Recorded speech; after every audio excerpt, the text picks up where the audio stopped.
Syarah usul tsalatsa. 3 landasan utama yang harus diketahui. Kemudian apabila Anda ditanya, apakah 3 landasan utama yang wajib diketahui oleh manusia?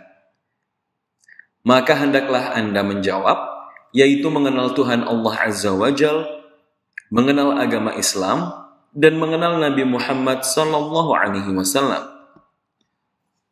Syarah dari Syekh Muhammad bin Shalih Al-Utsaimin. 3 landasan yang harus diketahui oleh setiap manusia.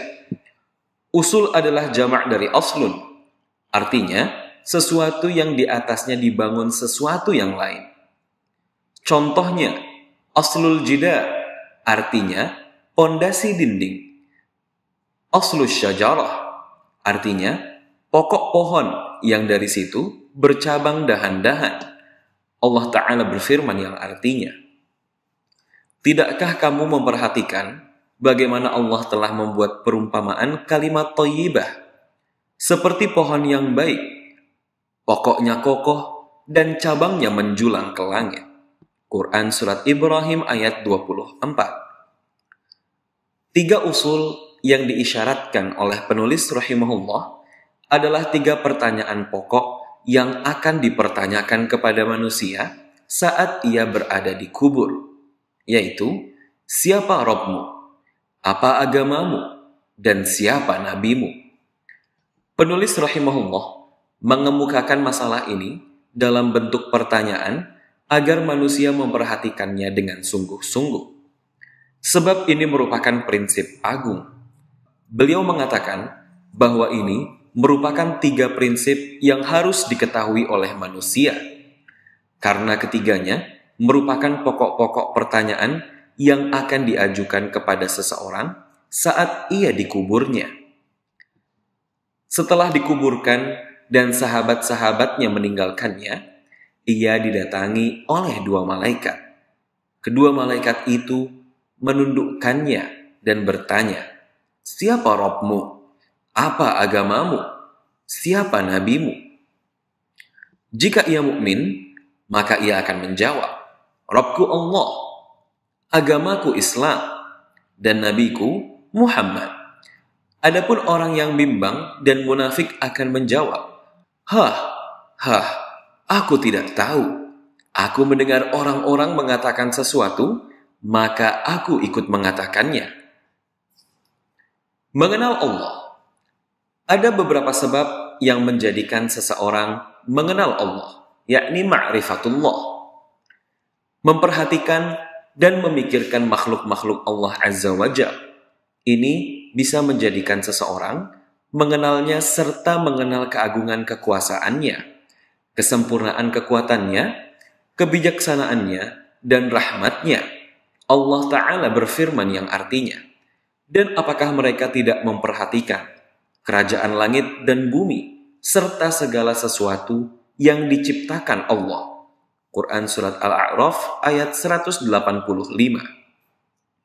Allah Ta'ala juga berfirman yang artinya, katakanlah, sesungguhnya aku hendak memperingatkanmu tentang suatu hal saja, yaitu supaya kamu menghadap Allah dengan ikhlas, berdua-dua atau sendiri-sendiri, kemudian memikirkan. Quran Surat Saba ayat 46. Allah Ta'ala juga berfirman yang artinya, sesungguhnya dalam penciptaan langit dan bumi, serta silih bergantinya siang dan malam, terdapat tanda-tanda bagi orang-orang yang berakal. Quran Surat Ali Imran ayat 190. Sesungguhnya pada pertukaran malam dan siang itu, dan pada apa yang diciptakan Allah di langit dan di bumi, benar-benar terdapat tanda-tanda kekuasaannya bagi orang-orang yang bertakwa. Quran Surat Yunus ayat 6. Sesungguhnya dalam penciptaan langit dan bumi, silih bergantinya malam dan siang, bahtera yang berlayar di laut, membawa apa yang berguna bagi manusia, dan apa yang Allah turunkan dari langit, berupa air, lalu dengan air itu, Dia hidupkan bumi sesudah mati keringnya, dan Dia sebarkan di bumi itu segala jenis hewan, dan pengisaran angin, dan awan, yang dikendalikan antara langit dan bumi. Sungguh terdapat tanda-tanda keesaan dan kebesaran Allah bagi kaum yang memikirkan. Quran Surat Al-Baqarah ayat 164. Memperhatikan ayat-ayat syar'iyah, yaitu wahyu yang dibawa oleh para Rasul alaihimus salatu wassalam. Memperhatikan ayat-ayat ini juga bisa menyebabkan seorang hamba mengenal Rabb-Nya. Ia memperhatikan ayat-ayat tersebut beserta kemaslahatan-kemaslahatan yang terkandung di dalamnya, yang merupakan sarana vital bagi sempurnanya kehidupan manusia di dunia dan di akhirat. Jika ia telah memperhatikan dan memikirkan ayat-ayat tersebut beserta ilmu dan hikmah yang dikandungnya, serta telah mengetahui keberadaan ayat-ayat tersebut dan kesesuaiannya dengan kemaslahatan-kemaslahatan manusia, maka ia akan mengenal Rabb-Nya Azza wa Jalla. Maka apakah mereka tidak memperhatikan Al-Quran? Kalau kiranya Al-Quran itu bukan dari sisi Allah, tentulah mereka mendapat pertentangan yang banyak di dalamnya. Quran Surat An-Nisa ayat 82. Ma'rifah yang dikaruniakan oleh Allah Azza wa Jalla di hati orang yang beriman, sehingga seakan-akan ia melihat Rabb-Nya dengan mata kepalanya. Nabi, ketika ditanya oleh Jibril, apakah ihsan itu? Beliau menjawab, hendaklah engkau beribadah kepada Allah seakan-akan engkau melihatnya. Jika engkau tidak bisa melihatnya, maka sesungguhnya dia melihatmu. Hadis riwayat Muslim dalam Kitabul Iman. Mengenal agamanya. Maksudnya, mengenal prinsip kedua, yaitu agamanya, yang setiap hamba dibebani untuk mengamalkannya, serta mengenal kandungan-kandungan dalam agamanya, berupa hikmah, rahmah, kemaslahatan-kemaslahatan bagi umat manusia, dan pencegahan dari berbagai kerusakan. Barang siapa yang meneliti agama Islam dengan cermat, berdasarkan Alkitab dan As-Sunnah, niscaya mengetahui bahwa ia adalah agama yang benar dan satu-satunya agama yang bisa menyempurnakan kemaslahatan-kemaslahatan manusia. Namun, kita jangan mengukur Islam dengan keadaan kaum muslimin pada zaman sekarang.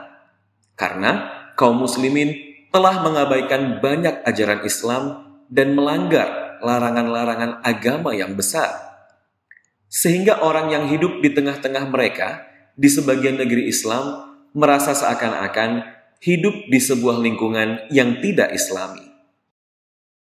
Agama Islam dengan puji Allah Ta'ala mengandung seluruh maslahat yang dikandung oleh agama-agama terdahulu. Dengan satu keistimewaan, bahwa agama Islam ini sesuai untuk setiap masa, tempat dan bangsa. Artinya, berpegang teguh kepada Islam tidak akan menghilangkan kemaslahatan bangsa di zaman, tempat, dan bangsa manapun.